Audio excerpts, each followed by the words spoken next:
Hi friends, welcome to cine family 2. TV serial actor Sriram Venkat and Varsha వీరిద్దరూ కలిసి ప్రస్తుతం ప్రముఖ జీ తెలుగు ఛానల్లో ప్రసారమవుతున్న ప్రేమ ఎంత మధురం సీరియల్లో హీరోయిన్ ఆర్య అను క్యారెక్టర్లో నటిస్తూ మంచి పేరును, గుర్తింపును, సక్సెస్ను అందుకుంటున్నారు.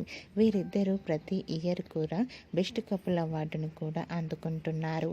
అయితే ఈ సీరియల్కి సంబంధించిన ప్రతి అప్డేట్స్ని ఎప్పటికప్పుడు షేర్ చేస్తూ ఉంటారు.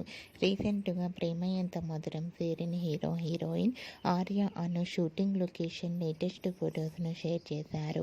ఆ ఫొటోస్లో ఆర్య అను షూటింగ్లో పాల్గొంటూ చూడముచ్చటైన జంటగా చాలా అందంగా కనిపించారు. ఆ ఫొటోస్ చూసిన వారంతా made for each other and eagerly waiting this latest episode అంటూ కామెంట్స్ పెడుతున్నారు. మీకు కూడా Arya Anu and team shooting location latest photos మీకు నచ్చినట్లయితే మీ అభిప్రాయాన్ని మీ కామెంట్ రూపంలో తెలియజేస్తూ లైక్ చేయండి, షేర్ చేయండి. మరిన్ని ఇంట్రెస్టింగ్ అండ్ లేటెస్ట్ అప్డేట్స్ కోసం మా సినీ ఫ్యామిలీ 2 ఛానల్ని సబ్స్క్రైబ్ చేసుకోండి.